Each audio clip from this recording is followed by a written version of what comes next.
देखिएगा, सबसे पहले आइए क्वेश्चन नंबर 3 पर।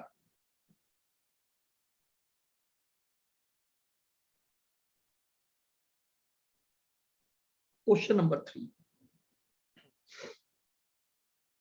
देखिए क्या क्वेश्चन दिया है इसने। करंट प्राइस पर share of a company is ₹50, यानी आपको P0 दे रखा है ₹50। At the end of current year the company में ईदर अर्न ₹4 पर शेयर और ₹6 पर शेयर। आपको बता रखा है earnings.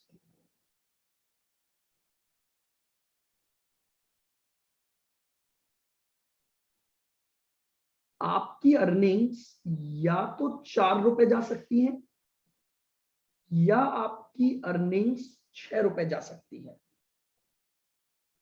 The probability of the companies earning of ₹4 is 0.6। ऐसा होने की प्रोबेबिलिटी 0.6 है, तो ऐसा होने की प्रोबेबिलिटी ऑटोमेटिकली आपकी 0.4 आ गई। चलिए, द कंपनी मेंटेन कंसिस्टेंट पे आउट ऑफ 75%। आप डिविडेंड जो देते हो वो 75% देते हो, तो ₹4 कमाया, उसका 75% यानी ₹3 का आपने डिविडेंड दे दिया। अगर ₹6 कमाए तो उसका 75% यानी 4.5 आपने क्या दे दिया, डिविडेंड दे दिया। आओ, इफ, ध्यान से सुनना, इफ कंपनी अर्न ₹4 पर शेयर, यानी इफ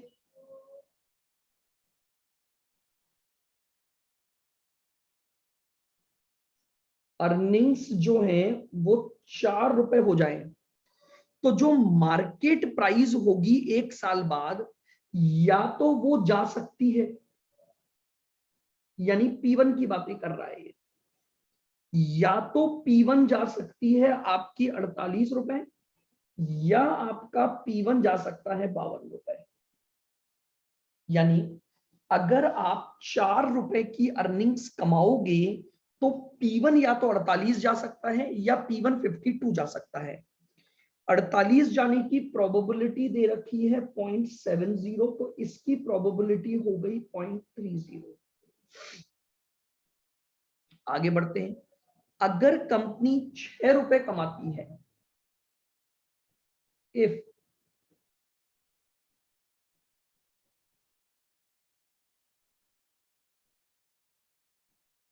अर्निंग्स ₹6 हो जाए,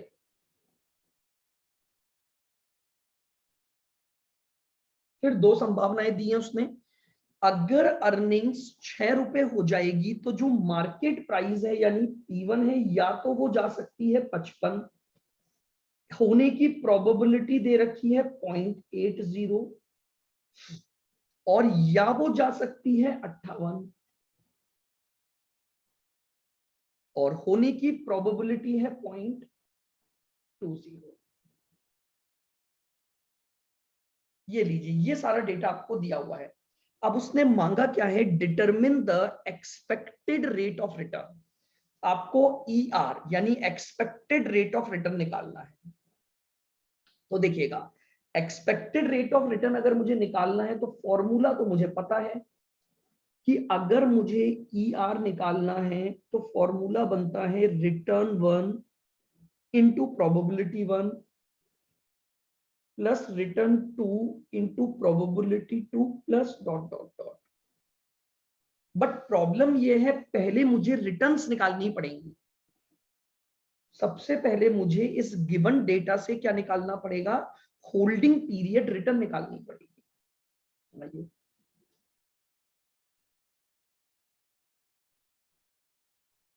पहली HPR की बात करते हैं। मैंने आपको बताया था होल्डिंग पीरियड रिटर्न कैसे निकलती है, dividend income plus P1 minus P0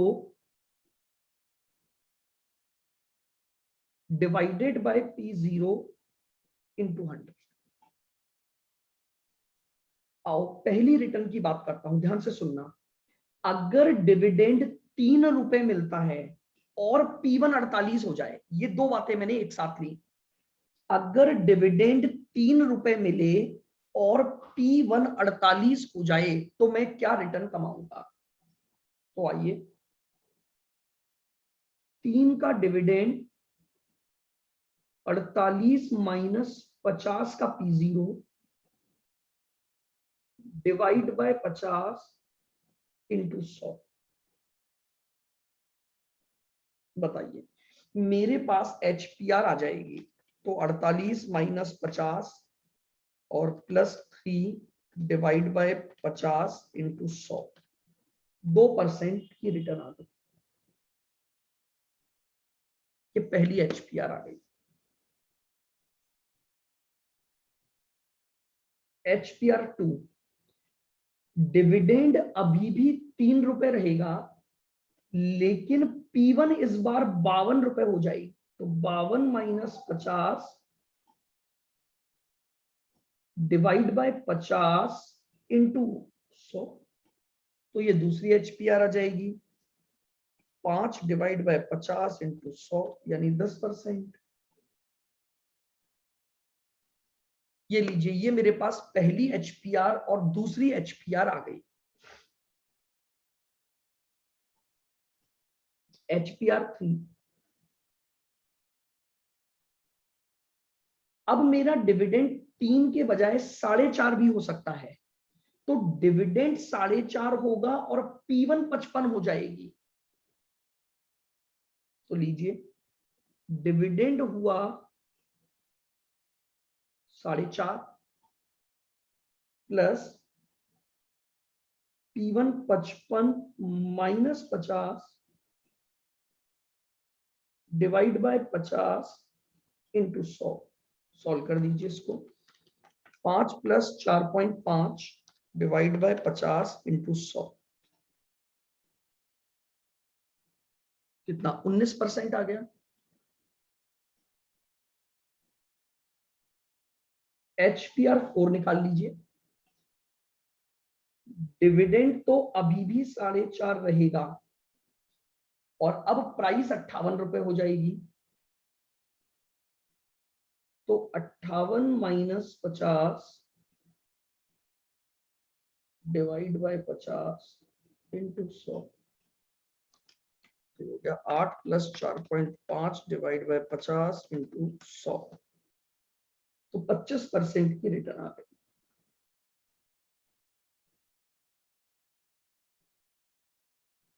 अब मेरे पास ये रिटर्न्स आ चुकी हैं, यानी मेरे पास holding period return 1, return 2, return 3, return 4 आ गई।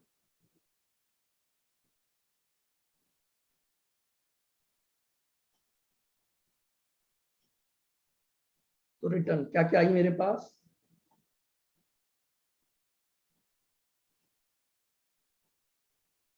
टू परसेंट, 10%, 19% और 20%।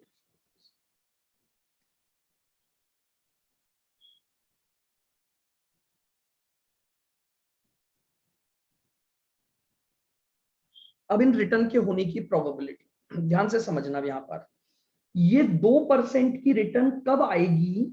जब दो घटनाएं एक साथ होंगी। वापस से देखिएगा, ये 2% की रिटर्न कब आएगी? जब एक तो आप 4 रुपए कमाओगे, एज वेल एज जब 48 रुपए शेयर की प्राइस चली जाएगी। ध्यान से समझना, ये 2% की रिटर्न कब जनरेट होगी, मुझे ये सोचना है। तो ये 2% की रिटर्न जनरेट करने के लिए दो कंडीशंस चल रही हैं। ये 2 रुपए तब आएगा जब मैं 4 रुपए कमाऊंगा ताकि डिविडेंड 3 रुपए दे पाऊं, और दूसरा शेयर की प्राइस 48 रुपए चली जाए तभी तो 2% आएगा। तो देखो, 3 का डिविडेंड जाने की प्रोबेबिलिटी 0.6 है और 48 के होने की प्रोबेबिलिटी 0.7 है। तो ये दो बातें एक साथ हो रही हैं, तो दोनों की प्रोबेबिलिटी को एक साथ ले लूंगा, दैट इज 0.60 मल्टीप्लाई बाय 0.70, 0.42 इसके होने की प्रोबेबिलिटी हो गई। ये प्रोबेबिलिटी की एक प्रॉपर्टी है, जब दोनों घटनाएं जो कि प्रोबेबिलिस्टिक डेटा के साथ हैं और दोनों को एक साथ लेना है, तो इनकी जो प्रोबेबिलिटी है वो क्या हो जाती है, मल्टीप्लाई हो जाती है। अब 10 की रिटर्न कब होगी, आओ, तो 10 की रिटर्न कमाने के लिए भी डिविडेंड 3 होगा, तो यानी एक प्रोबेबिलिटी तो 0.6 है और साथ में प्राइस 52 रुपए जानी चाहिए जिसकी प्रोबेबिलिटी 0.3 है। तो बताइए इनकी क्यूमुलेटिव प्रोबेबिलिटी क्या आ गई, 0.18। तो मैं यहां पर लिख दूंगा इसको 0.60 इंटू 0.30, ये प्रोबेबिलिटी आ गई 10 की रिटर्न कमाने की। आ जाओ, 19 की रिटर्न कमाऊंगा जब एक तो 4.5 का डिविडेंड हो और एक मार्केट प्राइस 55 हो, तो 4.5 का डिविडेंड होगा, इस बात की प्रोबेबिलिटी 0.4 और 55 की प्रोबेबिलिटी 0.8, तो यानी मेरे पास हो गया 0.40 इंटू 0.80, तो यह आ गया पॉइंट, यहां हो गया 0.40 इंटू 0.20, तो 0.0, और ये जो प्रोबेबिलिटी निकाली है इसका टोटल 1 आ जाना चाहिए आपका। बेसिकली इस प्रोबेबिलिटी को जॉइंट प्रोबेबिलिटी बोला जाता है, इसे जॉइंट प्रोबेबिलिटी कॉन्सेप्ट बोला जाता है। अब ईआर निकाल देते हैं अपन, 2 इंटू 0.42 0.84 आ गया, 10 इंटू 0.18 1.80 आ जाएगा, 19 इंटू 0.32 6.08, 25 इंटू 0.08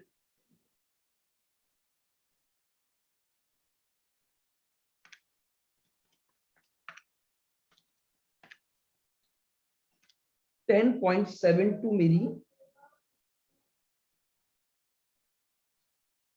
ये मेरा आंसर आ गया 10.72%, यानी मेरी जो एक्सपेक्टेड रिटर्न आएगी वो आ जाएगी आपके पास 10.72।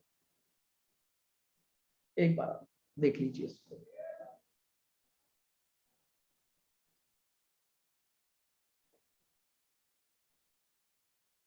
Question number 8, CA final May 7 and from CMA study material. देखो क्या बोल रहा है, the historical rate of return of the two securities over the past 10 years are given। आपको पिछले 10 सालों की क्या दी हुई है, रिटर्न्स हिस्टोरिकल दी हुई है, कोवेरिएंस आपको निकालना है और उसके बाद कोरिलेशन कोफिशिएंट आपको निकालना है। दो चीजें इसने मांगी है, एक तो बोला है कोवेरिएंस निकालो और एक कोरिलेशन कोफिशिएंट। तो हमें पता है कि कोवेरिएंस निकालने के दो तरीके हैं, एक हिस्टोरिकल डेटा और एक एक्सपेक्टेड डेटा। तो क्वेश्चन में क्लियरली हमें पता लग रहा है कि हिस्टोरिकल डेटा या पास्ट डेटा गिवन है। आइए सबसे पहले निकालते हैं covariance.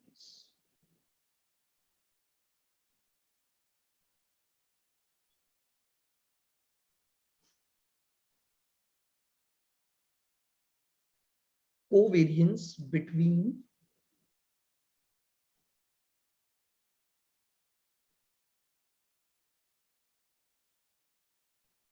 Securities.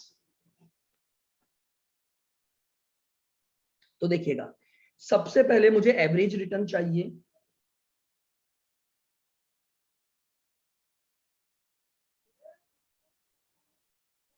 Average return of security 1 और average return of security 2।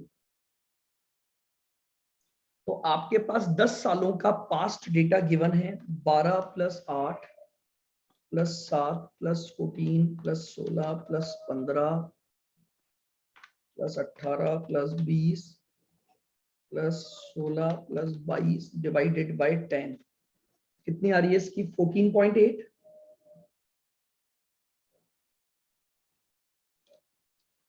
20 plus 22 plus 24 plus 18 plus 15 plus 20 plus 24 plus 25 plus 22 और प्लस 20 210 डिवाइड बाय 10 यानी 21। ये लीजिए, सबसे पहली स्टेप तो मेरी यही होती थी, जो भी मुझे रिटर्न्स दी हुई हैं मैंने उनका क्या निकाल लिया, एवरेज रिटर्न मैंने कंप्यूट कर लिया। अब मुझे दो डेविएशन चाहिए, D1 और D2। तो देखिएगा, सबसे पहले मैं लिख लेता हूं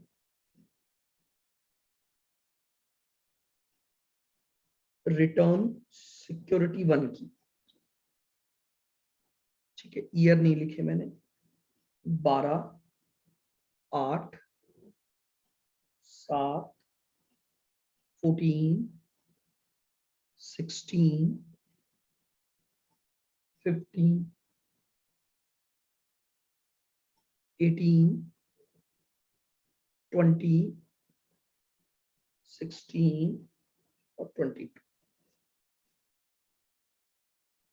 अब मेरे पास यहां एक कॉलम आ जाएगा D1, पहला डेविएशन, यानी सिक्योरिटी की हर रिटर्न का उसकी एवरेज रिटर्न से डेविएशन। तो एवरेज रिटर्न आपके पास है 14.80, तो डेविएशन निकालते चलिए, 12 माइनस 14.8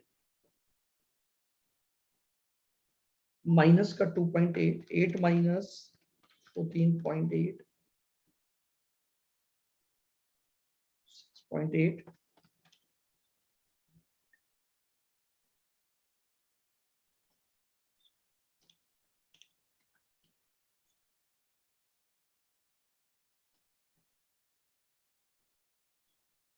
0.8 1.2 15 माइनस 14.8 14.8 माइनस 14.8 14.8 ही था ना, तो ये आ गया 3.20,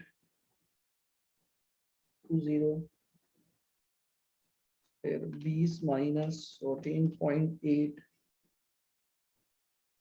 5.2 16 माइनस 14.8 और 22 माइनस 7. लीजिए, ये पहला डेविएशन आ गया। अब हम लिख देंगे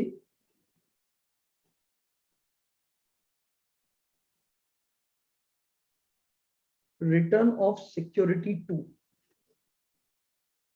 रिटर्न ऑफ सिक्योरिटी 2 अब हमारे पास है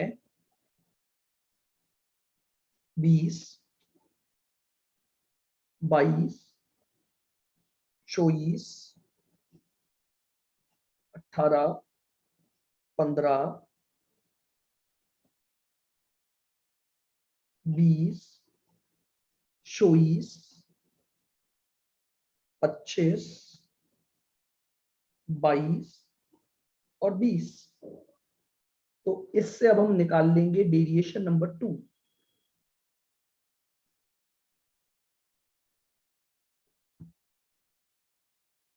सेकंड की एवरेज रिटर्न 21 थी हमारी, -1 +1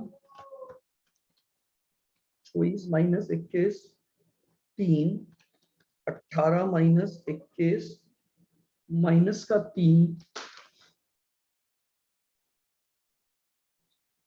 फिर 15 माइनस 21 -6 -1 फिर 24 माइनस 21 3 25 माइनस 21 4 और 22 माइनस 21 1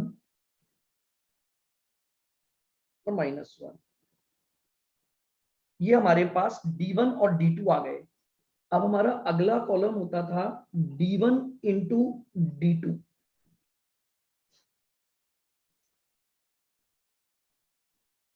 ये आ गया 2.8 माइनस का 6.8, 7.8 इंटू 3 माइनस का 23.4 और 3 इंटू 0.8 हो गया तो 2.4 माइनस का 7.2, ये आ गया माइनस का 0.2, 3.2 इंटू 3 9.6, 5.2 इंटू 4 20.8,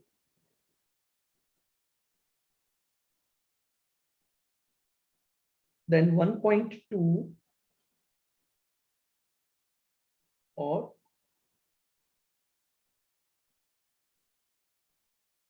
7.2। अब इसका नेट रिजल्ट निकाल लीजिए प्लस और माइनस करके।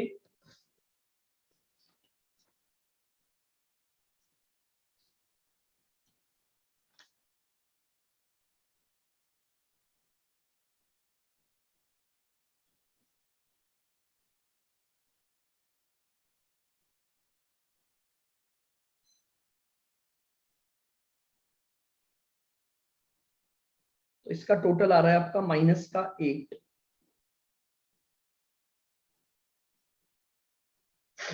D1 इंटू D2 और D1 इंटू D2 का क्या निकाल देंगे हम, सिग्मा कर देंगे, तो वो आ गया हमारे पास। अब हमारे पास कोवेरियंस का फॉर्मूला है, तो लगा दीजिए।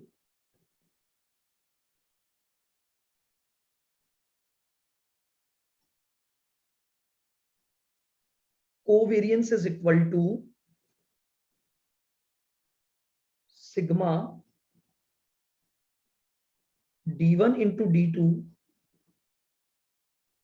Divide by n। क्यों? क्योंकि हिस्टोरिकल डेटा है आपका। तो ये आपके पास हो गया माइनस का 8 और डिवाइडेड बाय 10।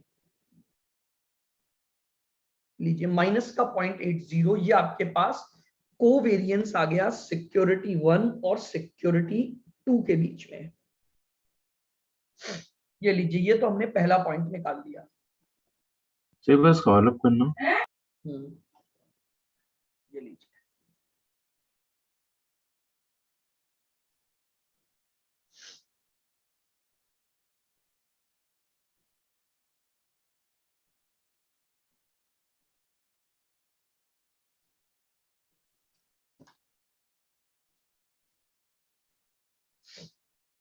Done sir. देखिएगा आगे बढ़े। अब मुझे पता है अगर मुझे कोरिलेशन निकालना है तो कोरिलेशन निकालने के लिए मुझे दोनों के स्टैंडर्ड डेविएशन चाहिए। क्यों? क्योंकि कोरिलेशन का फॉर्मूला याद करो क्या होता था आपका। कोरिलेशन का फॉर्मूला होता है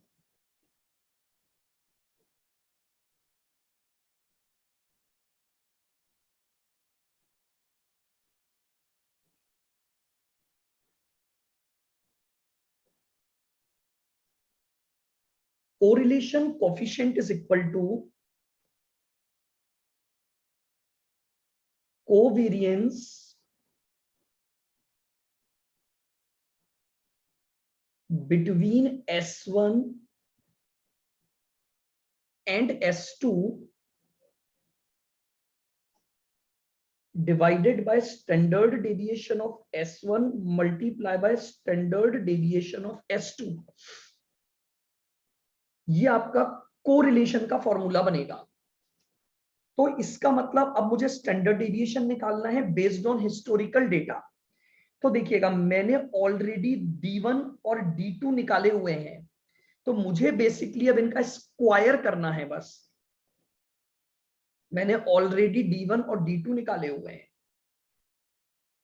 तो अगर आपके पास यहां स्पेस है तो आप यहीं स्क्वायर कर लें। अगर मान लीजिए मैं निकालता हूं D1 का स्क्वायर,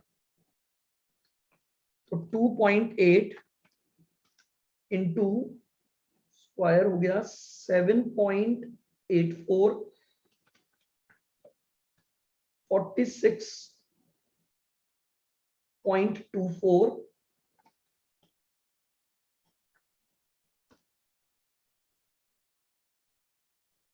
ये आ गया 60.84,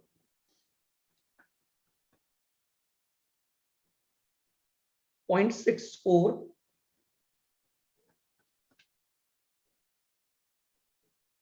1.44,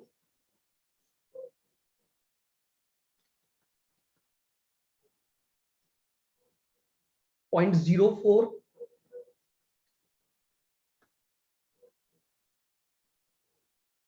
10.24,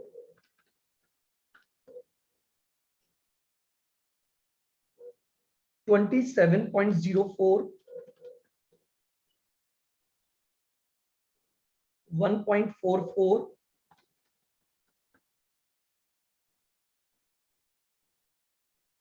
51.84।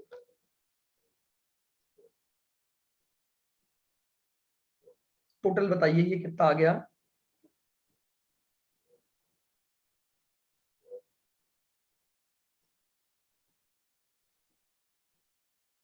सही है ना? सारी वैल्यूज देख लेना, एक बार आप चेक कर लेना।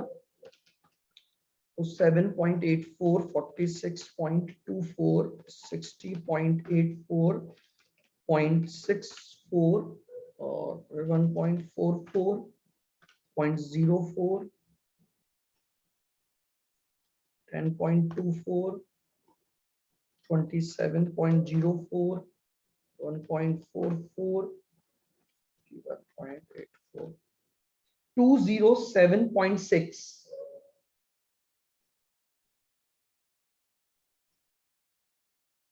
207.6।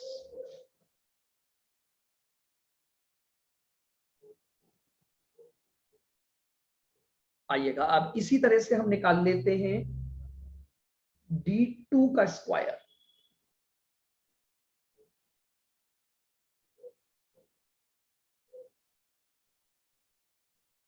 1, 1, 9, 9, 36, 1, 9, 16, 1 और 1, टोटल आ गया 84।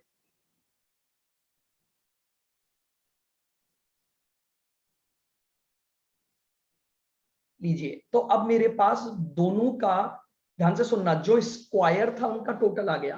तो अब स्टैंडर्ड डेविएशन का फॉर्मूला लगा दीजिए पहले।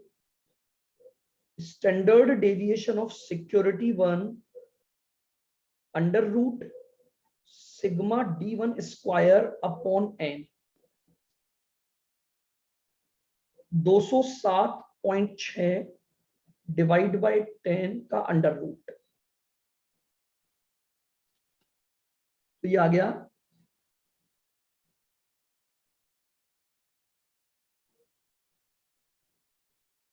20.76 का अंडर रूट, यानी 4.56। ये लीजिए, ये मेरे पास पहली सिक्योरिटी का स्टैंडर्ड डेविएशन आ गया।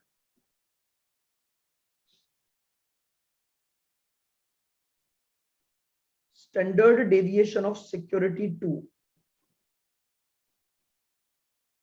Sigma D2 square upon n under root में 84/10। तो ये अंडर रूट में आ गया 8.4। तो 8.4 का अंडर रूट 2.90, 2.90 आपका अंडर रूट आ गया। अब अपने पास कोवेरियंस भी आ चुका है और अपने पास पहली सिक्योरिटी का स्टैंडर्ड डेविएशन और दूसरी सिक्योरिटी का स्टैंडर्ड डेविएशन दोनों आ गए। तो अब अपन कोरिलेशन निकाल सकते हैं। तो लिख दीजिए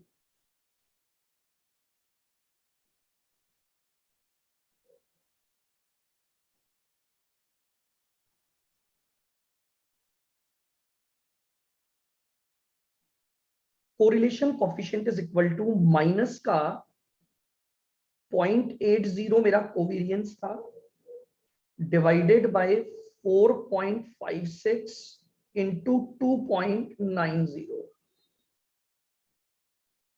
माइनस का 0.80, 4.56 और इंटू 2.9, तो ये आ गया 13.224, 0.8 डिवाइड बाय 13.224 माइनस का 0.0605, ये लीजिए, ये हमारे पास कोरिलेशन कोएफिशिएंट आ गया।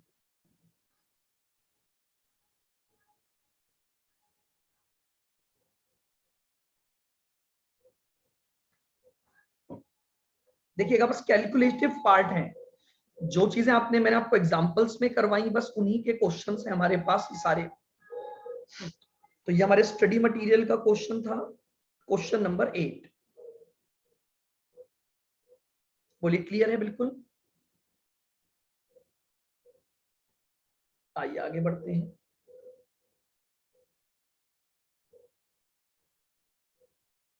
कर लिया ना सबने?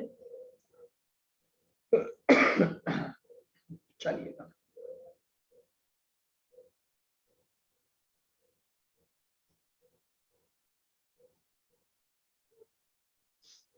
आइए क्वेश्चन नंबर 9।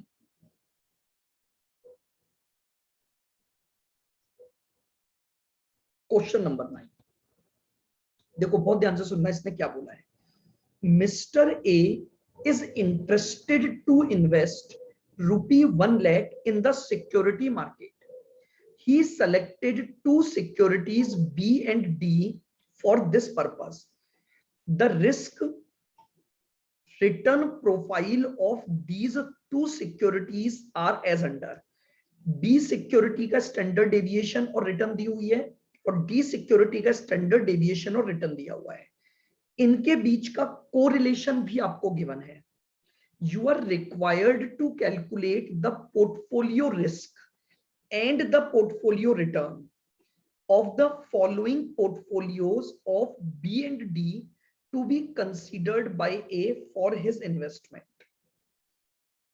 आपको एक पोर्टफोलियो बनाना है अपने 1 लाख रुपए का, जिसमें ये दो सिक्योरिटियां हो सकती हैं, बी और डी, और जितना जितना पैसा इन्वेस्ट करना है उसकी 4 अलग अलग सिचुएशन दी हुई है।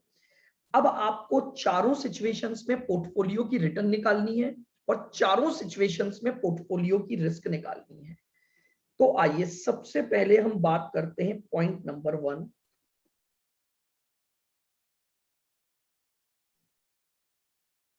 Return of portfolio. Portfolio return,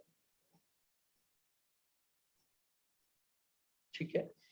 इसमें वापस से ए पॉइंट या फर्स्ट पॉइंट, 100%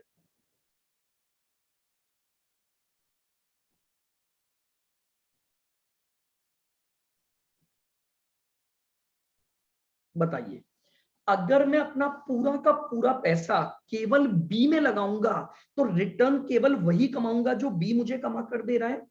तो यानी मेरे पास रिटर्न ऑफ पोर्टफोलियो जो होगी वो एग्जैक्टली बी सिक्योरिटी की रिटर्न यानी 12% के बराबर आ जाएगी, क्योंकि मैंने अपना 100% पैसा बी में लगाया, तो बी की जो रिटर्न है एग्जैक्टली वही मेरी रिटर्न बनेगी। Second,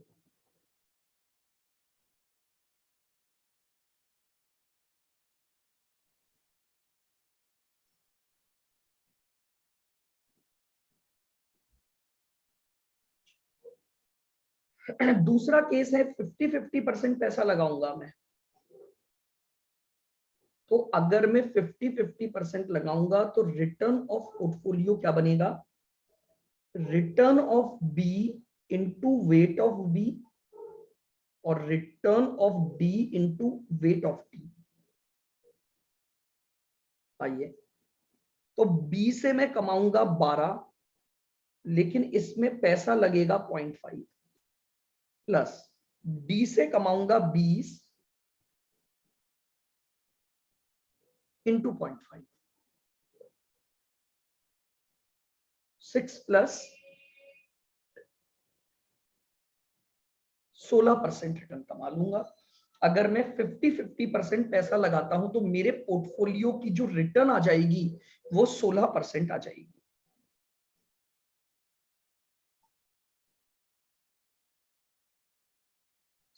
situation number 3, 75% in B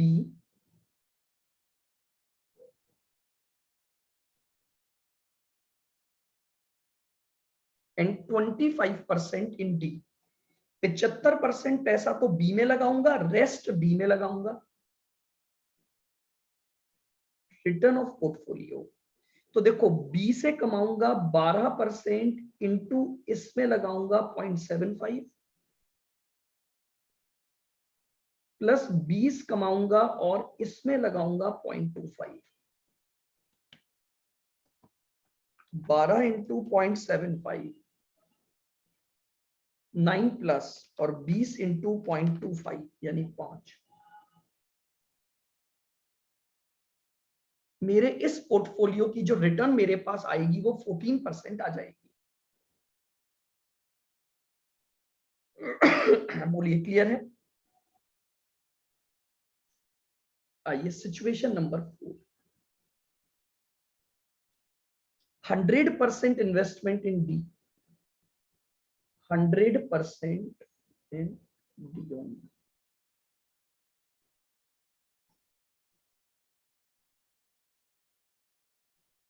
तो भैया जब 100% पैसा डी में लगाऊंगा तो रिटर्न भी उतनी ही कमाऊंगा जो मुझे डी कमा कर दे रहा है।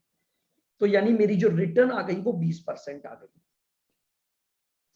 तो ये तो मेरा पहला पार्ट हो गया कि 4 डिफरेंट सिचुएशन मुझे दी हुई थी और मैंने उस सिचुएशंस में अपनी क्या निकाल ली, पोर्टफोलियो की रिटर्न कंप्यूट कर दी। चलिएगा अब इन्हीं सिचुएशन में हमें रिस्क ऑफ द पोर्टफोलियो निकालनी है। Having 2 securities,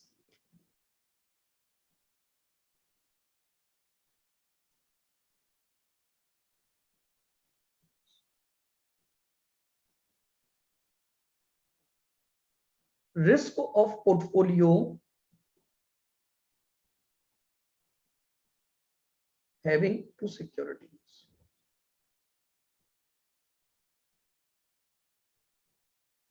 having 2 securities। पहला केस,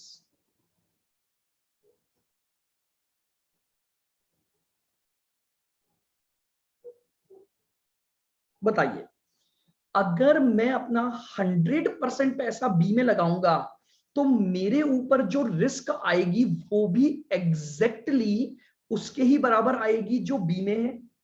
तो यानी standard deviation of portfolio is equal to 10%। जब बी में ही पैसा लगाऊंगा तो रिस्क भी एग्जैक्टली बी की ही उठानी पड़ेगी मुझे।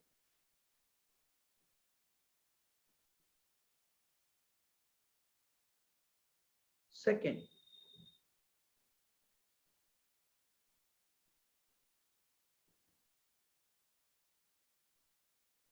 $50 in each security। आइएगा अब अगर मैं 50-50% लगाऊंगा तो एक पोर्टफोलियो बन गया। तो पोर्टफोलियो का मैंने 2 सिक्योरिटी का आपको एक फॉर्मूला बताया था, स्टैंडर्ड डेविएशन ऑफ पोर्टफोलियो।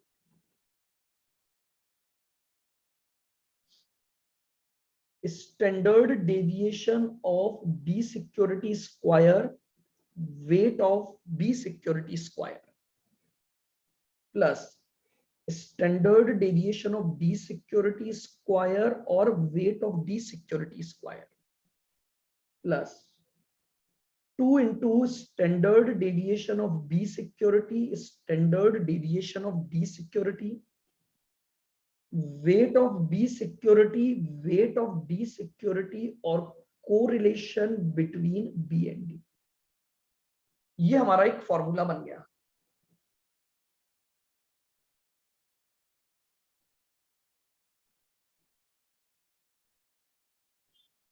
आइए, बी का स्टैंडर्ड डेविएशन कितना दे रखा है, 10 का square into 0.50 square plus D का स्टैंडर्ड डेविएशन है 18 का स्क्वायर इंटू 0.50 का square, 2 into 10 into 18 into 0.5 into 0.5 और इंटू इन दोनों के बीच का कोरिलेशन आपको दे रखा है 0.15।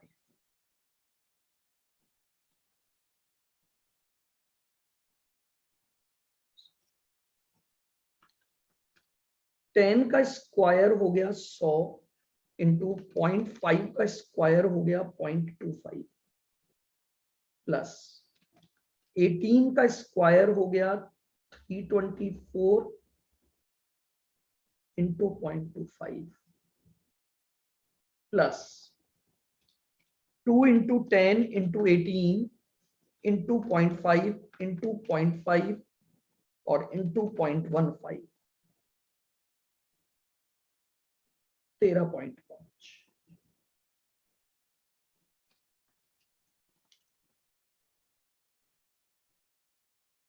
25 प्लस 324 इंटू 0.25 यानी 81 प्लस 13.5,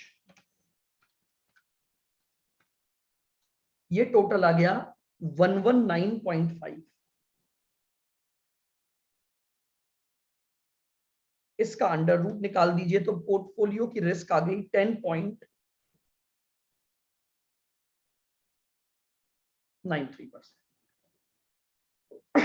ये आपके पास सेकंड पार्ट आ गया 10.93%, यानी मेरे पोर्टफोलियो में अगर 50-50% इन ईच सिक्योरिटी है तो मेरे पोर्टफोलियो की जो रिस्क आएगी वो 10.93 आ जाएगी।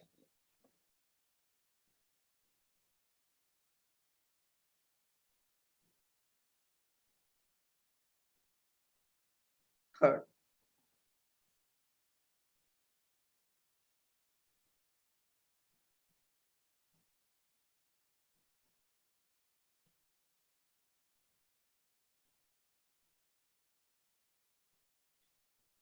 $75 in B and 25% in B। अब हमारे पास ये डेटा है, तो स्टैंडर्ड डेविएशन ऑफ पोर्टफोलियो बताइएगा। सबसे पहले बी का स्टैंडर्ड डेविएशन यानी 10 का स्क्वायर इंटू 0.75 का स्क्वायर, अब मैं फॉर्मूला दोबारा नहीं लिख रहा हूं, प्लस सिक्योरिटी डी का यानी स्टैंडर्ड डेविएशन ऑफ बी का स्क्वायर और इंटू वेट ऑफ बी का square plus 2 into 10 into 18 into 0.75 into 0.25 और इंटू 0.15 जो कोरिलेशन है आपका।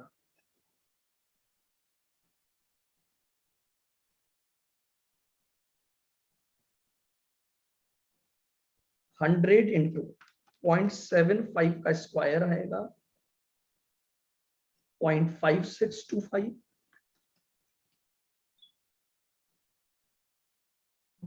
324 इंटू 0.0625 आ गया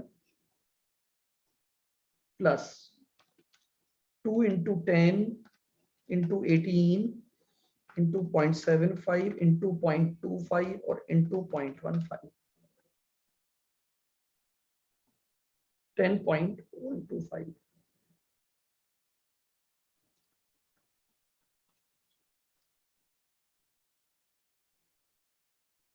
$56.25, 324 इंटू 0.0625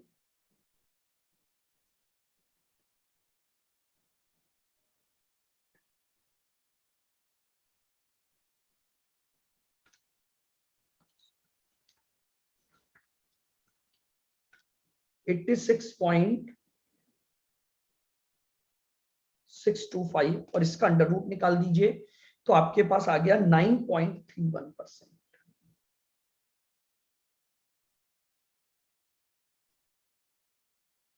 ये लीजिए, ये आपके पास थर्ड सिचुएशन, यानी अगर 75% पैसा हम लगाते हैं बी में और 25% पैसा हम लगाते हैं डी में, तो हमारे पास ये पोर्टफोलियो की रिस्क आ जाएगी।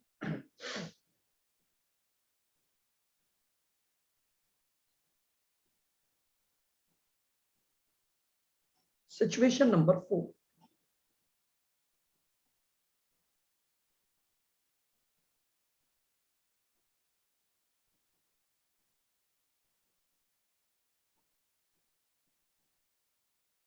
अगर मैं अपना 100% पैसा डी में लगाऊंगा तो इसका मतलब मेरी जो रिस्क होगी वो भी डी के बराबर होगी।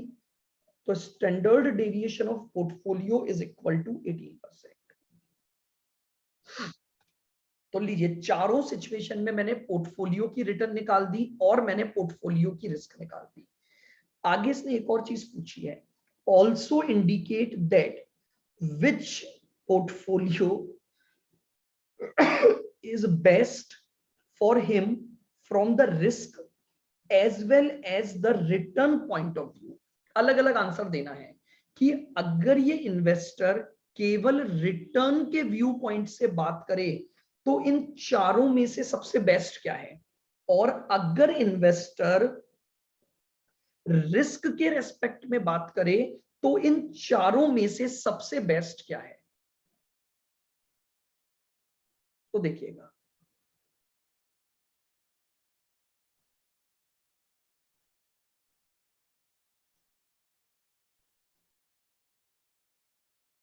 Best portfolio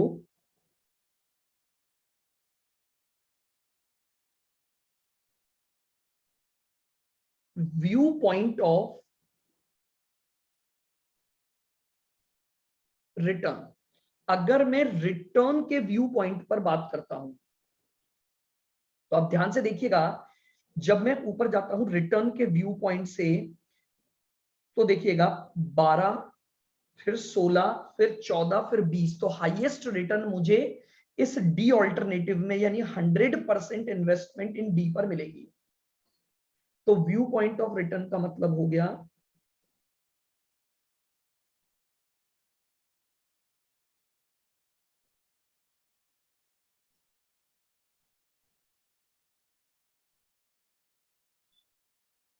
%100% investment in D, तो वो मेरा सबसे बेस्ट पोर्टफोलियो बनेगा रिटर्न के व्यू पॉइंट से।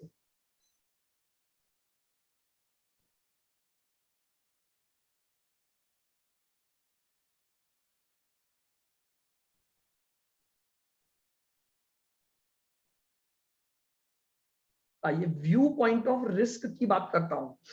अब अगर मैं रिस्क के व्यू पॉइंट से बात करूंगा तो इधर देखिएगा,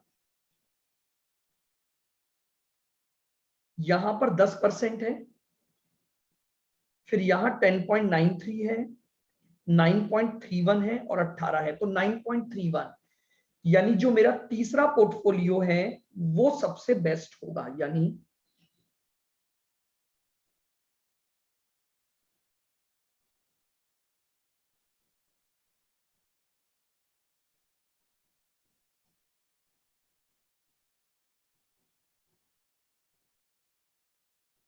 %75 इन्वेस्टमेंट इन डी and 25%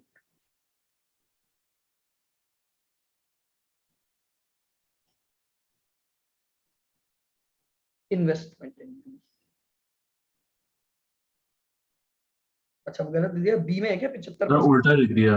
अच्छा 75% बी में है, ओके ओके।